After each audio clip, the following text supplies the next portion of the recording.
Bismillahirrahmanirrahim. Assalamualaikum warahmatullahi wabarakatuh. Alhamdulillahirrahmanirrahim. Wassalatu wassalamu ala sayyidina mursalin Sayyidina wa maulana Muhammadin amma ba'du. Pada kesempatan kali ini, alhamdulillah saya dan teman saya Fernanda Ayu diberi kesempatan untuk menerangkan tentang materi pokok bahasan mata pelajaran Akidah Akhlak di MTS kelas 7. Untuk bahasan yang pertama yaitu mengenai akidah Islamiyah. Yang pertama yaitu pengertian akidah. Akidah itu berasal dari bahasa Arab dengan wazannya akhada yaitu aqidatan, yang artinya ikatan ataupun perjanjian. Sedangkan secara syar'i adalah akidah merupakan pemikiran yang mendasar dan menyeluruh tentang alam manusia dan hidup manusia, tentang apa yang ada sebelum kehidupan, tentang ketika kita hidup, dan tentang setelah kehidupan nanti, serta hubungan dalam ketiganya tersebut merupakan pengertian akidah. Nah, yang kedua yaitu dasar dalam akidah Islamiyah. Dalam berislam, akidah kita yang pertama jelas Al-Quran kalamullah. Al-Quran merupakan firman Allah sekaligus mukjizat yang diberikan kepada Nabi Muhammad SAW dengan perantara melalui malaikat Jibril. Melalui Al-Quran tersebut, umat Islam berkiblat keyakinan dan harus dijalani apapun perintah di dalam Al-Quran tersebut. Yang kedua, dasar akidah Islamiyah kita yaitu al-hadis. Pasti kalian sudah tahu ya pengertian hadis. Hadis yaitu segala ucapan, perbuatan atau edan takrir Nabi Muhammad SAW. Islam kenapa menjadikan hadis untuk sumber hukum kedua dalam Islam setelah Al-Quran? Jadi dalam kitab Nurul Mubin dijelaskan bahwasanya ketika penciptaan Nabi Adam itu, Nabi Adam menengok ke atas dan melihat di arsy tersebut ada tulisan La ilaha illallah. Begitu kuatnya nama Nabi Muhammad tersebut. Jadi ketika Nabi Adam diciptakan itu, Nabi Adam melihat ke atas dan melihat tulisan La ilaha illallah Muhammadur Rasulullah. Berarti jelas segala ucapan, perbuatan, dan ketetapan Nabi Muhammad tersebut bukan menurut nafsu yang sendiri, melainkan semuanya itu dari Allah, min Allah. Selanjutnya yaitu ada tujuan untuk mempelajari akidah Islam. Yang pertama, untuk membentuk dan mengembangkan dasar ketuhanan yang telah ada sejak manusia lahir. Yang kedua, untuk menghindari diri dari kemusyrikan. Jika kita akidahnya kuat, keyakinannya kita kuat kepada Allah, maka sifat-sifat musyrik itu mustahil bagi kita. Yang ketiga yaitu untuk menghindarkan diri dari pengaruh akal yang buruk. Itulah pentingnya kita beritikad atau berakidah sesuai dengan tuntunan Kanjeng Nabi Muhammad SAW. Pembahasan selanjutnya yaitu ada iman, ada Islam, dan ihsan. Kita menyebutkan satu persatu, mulai dari iman. Iman dari bahasa Arab amana yu'minu imanan, yang berarti yakin atau percaya. Sedangkan menurut istilah adalah iman merupakan membenarkan dengan hati, mengucapkan dengan lisan, dan melaksanakan dengan anggota badan kita. Jadi orang Islam wajib mempunyai iman. Yang kedua, Islam, agama kita. Islam juga dari bahasa Arab aslama yaslimu aslama, yang artinya tunduk, patuh, menyerahkan diri pada Allah dan selamat. Maka dalam kita bertemu kepada saudara kita mengucapkan Assalamualaikum warahmatullahi wabarakatuh. Itu doa kita supaya orang yang kita temui itu selamat dan dijaga oleh Allah Subhanahu wa Ta'ala. Yang ketiga yaitu ihsan. Ihsan juga berasal dari bahasa Arab, yaitu ahsana yahsinu ihsana, yang artinya adalah berbuat baik. Hasan itu baik. Jadi secara istilah, jadi taat kepada Allah dengan didasari akidah Islamiyah tadi, dengan didasari keikhlasan dan kesabaran manusia tersebut. Nah, apa sih hubungan dari iman, Islam, dan ihsan? Iman, Islam, dan ihsan adalah satu kesatuan yang tidak bisa dipisahkan satu dengan yang lainnya. Iman adalah keyakinan yang menjadi dasar akidah kita, sedangkan keyakinan tersebut kemudian diwujudkan melalui pelaksanaan kelima rukun Islam. Terus sedangkan pelaksanaan rukun Islam tersebut dilakukan dengan cara ihsan, yaitu bagaimana kita berbuat baik kepada Allah. Kan Islam ada 3 hubungan, yaitu yang pertama hablum minallah, hablum minannas, dan hablum minal alam.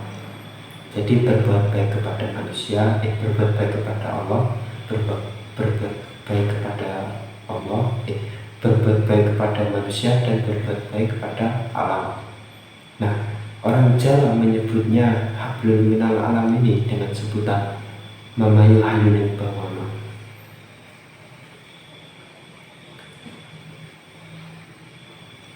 Iman itu dipelajari melalui ilmu tauhid yang menjelaskan tentang pokok-pokok keyakinan atau akidah Islam. Yang kedua, Islam merupakan praktek amal lahiriah disusun dalam ilmu fikih.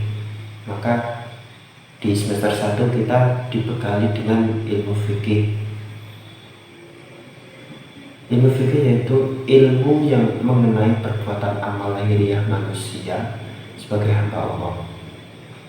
Sedangkan untuk mempelajari ihsan atau kebaikan tersebut, yaitu sebagai tata cara kita beribadah pada Allah menggunakan ilmu tasawuf atau mengikut thariqah. Selanjutnya yaitu sifat-sifat Allah. Sifat-sifat Allah ini dibagi menjadi 3, yaitu sifat wajib, sifat mustahil, dan sifat jaiz. Yang pertama, pengertian sifat wajib bagi Allah Subhanahu wa Ta'ala. Sifat wajib Allah yaitu sifat yang pasti dimiliki oleh Allah, sifat yang pasti dimiliki Allah dan tidak dimiliki oleh makhluk lain. Sifat wajib Allah ini dibagi menjadi 4. Yang pertama, sifat nafsiyah, yaitu sifat yang menegaskan bahwasanya adanya Allah. Yang kedua, sifat salbiyah, sifat yang digunakan untuk meniadakan sesuatu yang tidak layak bagi Allah. Bagi Allah berhak atas apapun. Yang ketiga, sifat ma'ani adalah sifat Allah yang juga dimiliki oleh makhluk. Yang keempat, sifat maknawiyah, sifat yang selalu ada pada Allah dan tidak akan pernah hilang. Yang kedua, yaitu pengertian sifat mustahil bagi Allah, yaitu sifat yang tidak mungkin ada dan tidak layak disandarkan kepada zatnya Allah sebagai pencipta alam semesta. Yang selanjutnya yaitu pengertian sifat jaiz bagi Allah, yaitu sifat yang memiliki kebebasan atau sifat kebebasan Allah. Nah, saya akan menyebutkan sifat-sifat wajib bagi Allah.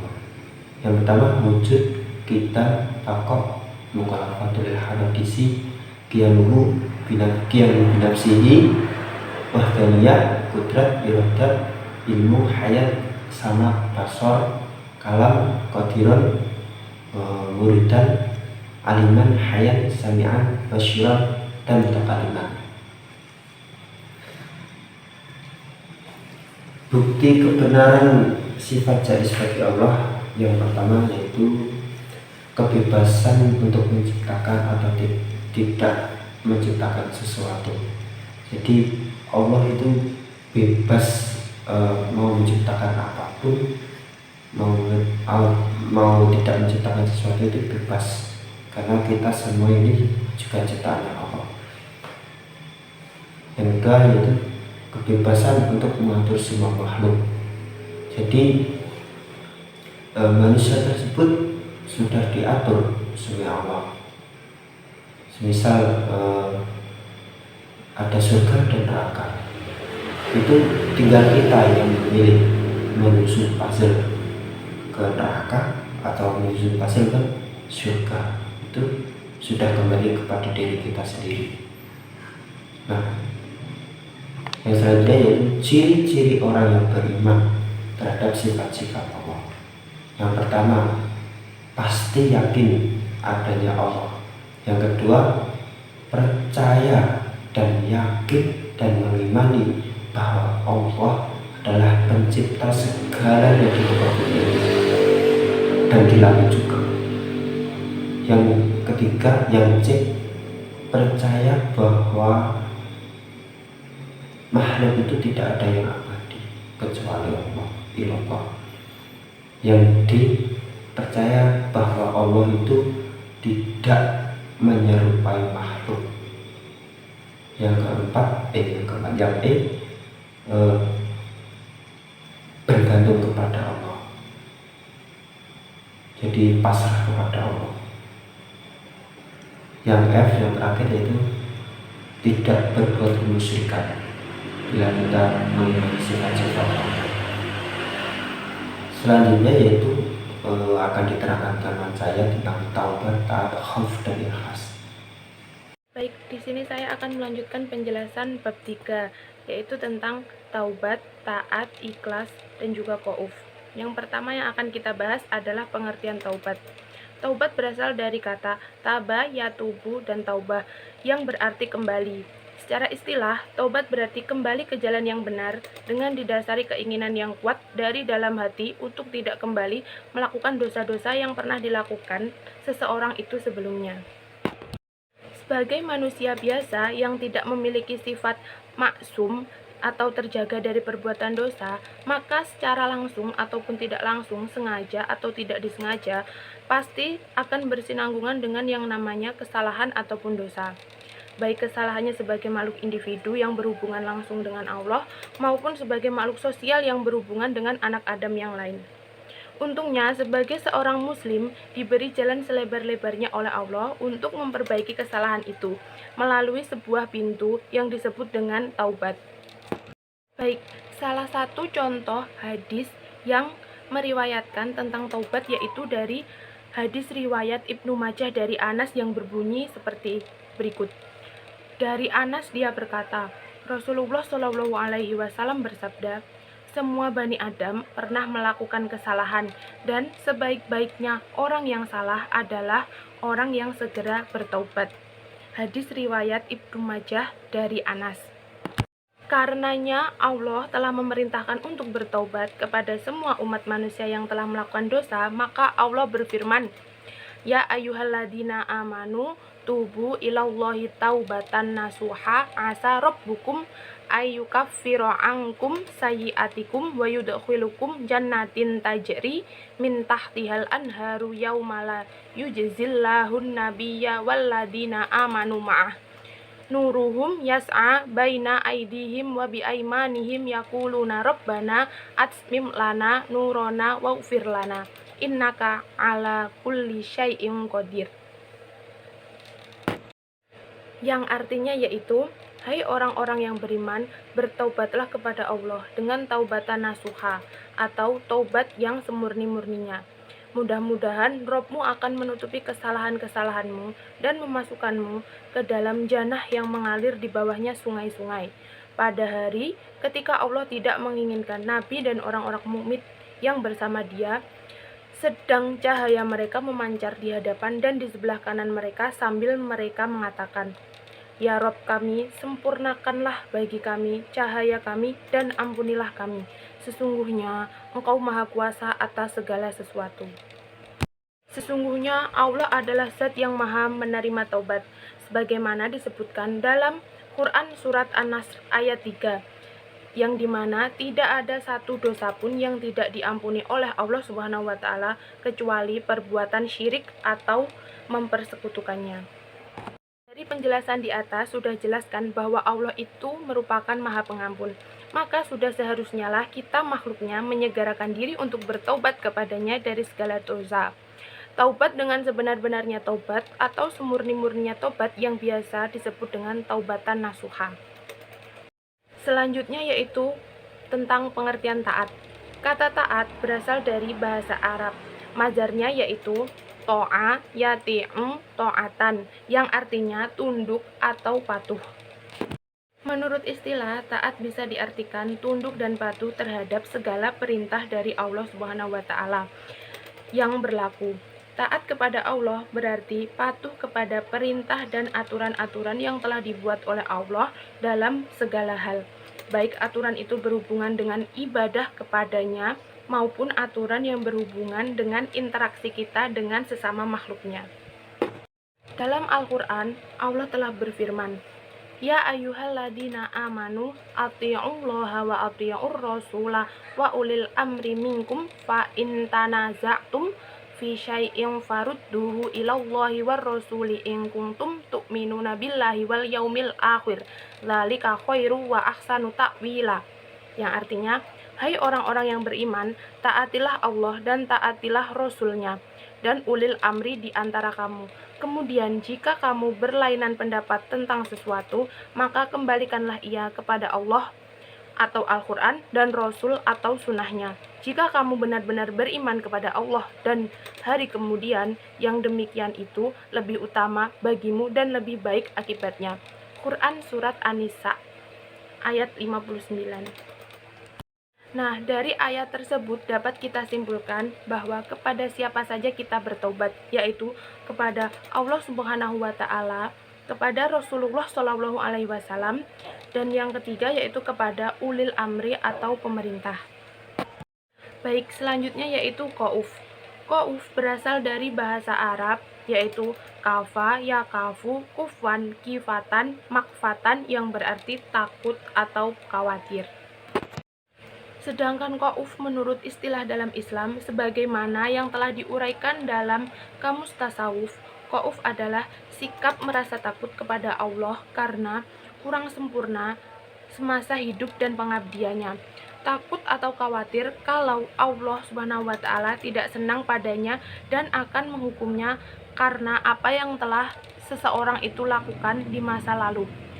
Orang tidak dikatakan takut hanya karena menangis dan mengusap air matanya, tetapi sebagian orang merasa takut karena telah melakukan sesuatu yang mengakibatkan ia akan disiksa karena perbuatannya tersebut.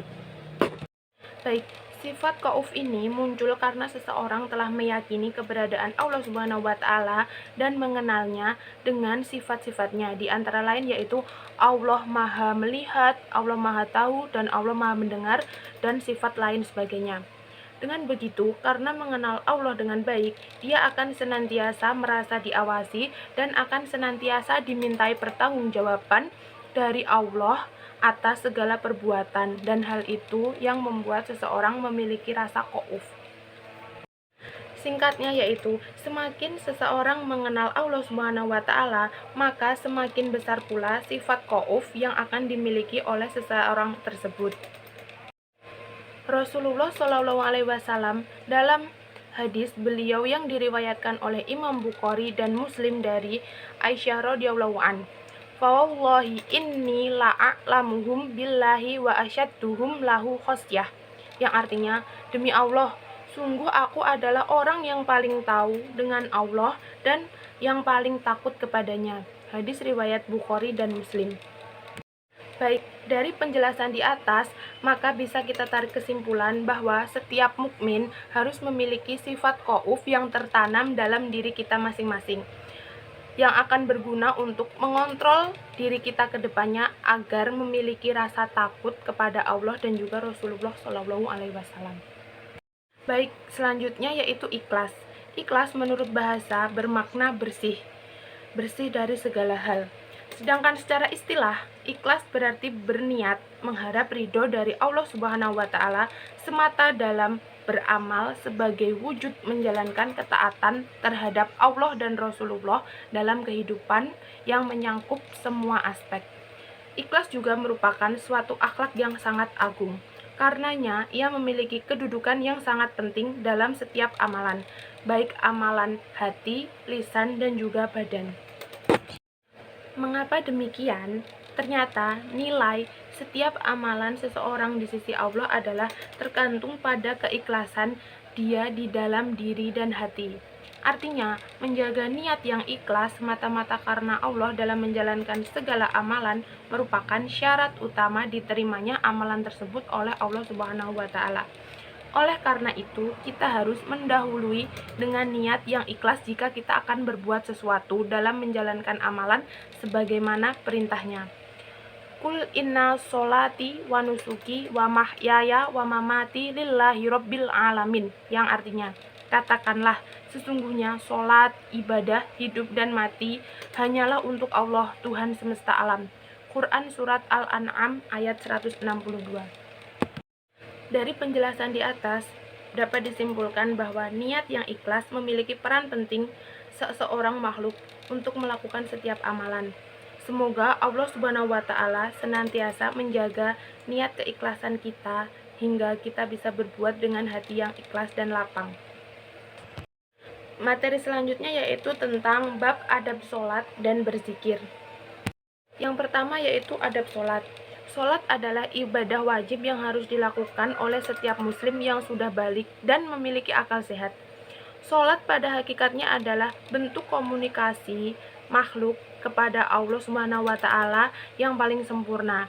Akan tetapi banyak orang kurang bisa menikmati sholat. Hal ini disebabkan karena biasanya mereka menganggap sholat itu hanyalah rutinitas belaka, padahal sholat sangatlah penting bagi kaum muslim. Baik, berikut adalah adab-adab dalam sholat. Yang pertama yaitu menjaga waktu dan batas-batasnya. Maksudnya, ketika waktu sudah masuk, maka sebaiknya kita mensegerakan kewajiban tersebut dan melakukannya dengan penuh semangat dan tidak ditunda-tunda. Seperti sabda Nabi pada Bilal, "Wahai Bilal, hiburlah kami dengan sholat." Maksudnya, berazanlah lalu kita melaksanakan sholat dan menikmati sholat tersebut. Yang kedua yaitu rapikan dan singkirkan ataupun bersihkan semua benda yang ada di sekitar tempat kalian melakukan sholat. Hal itu dilakukan karena agar menjaga kita untuk tetap khusyuk dalam melaksanakan sholat. Yang ketiga yaitu memakai pakaian yang terbaik. Maksudnya, memakai pakaian yang terbaik itu tidak harus pakai baju baru, tetapi memakai pakaian yang rapi, santun, baik, karena dalam sholat kita akan menyembah kepada Allah Subhanahu wa Ta'ala. Jadi usahakan memakai pakaian yang terbaik yang kita miliki. Yang keempat yaitu menyesal serta bersedih jika tidak dapat menunaikan ibadah sholat dengan baik dan sempurna. Di dalam inti sholat itu ada bacaan yang berupa zikir di dalam sholat. Allah berfirman pada Nabi Daud, "Dan dengan berzikir kepadakulah hendaklah mereka merasa nikmat." Allah juga berfirman, "Dan sungguh zikir pada Allah lah yang terbesar." Maksudnya adalah kita diharapkan menikmati zikir atau bacaan-bacaan sholat kita, sehingga berpengaruh pada hati nurani dan amal perbuatan kita sehari-hari di dunia ini. Dan yang terakhir yaitu, supaya kita khusyuk, Nabi memerintah, sholatlah seperti sholatnya orang yang berpamitan dari dunia ini. Maksudnya, sholatlah seakan-akan ini adalah sholat terakhir kalian yang ada di dunia. Dan yang terakhir yaitu menghadap kiblat yang benar dan sesuai. Baik, selanjutnya yaitu tentang adab berzikir. Zikir menurut bahasa adalah ingat atau mengingat. Dalam hal ini, yang dimaksud adalah mengingat Allah dengan cara melakukan dan memperbanyak kalimat-kalimat thayyibah sesuai dengan yang dianjurkan oleh Rasulullah dan para sahabat dan orang-orang yang soleh sebelum kita. Allah Subhanahu wa Ta'ala berfirman dalam surat Al-A'raf ayat 25. Wadkur rabbaka fi nafsika tadarru'an wa khifatan wa dunal jahri minal qawli bil udwi wal asali wala takum minal ghafilin.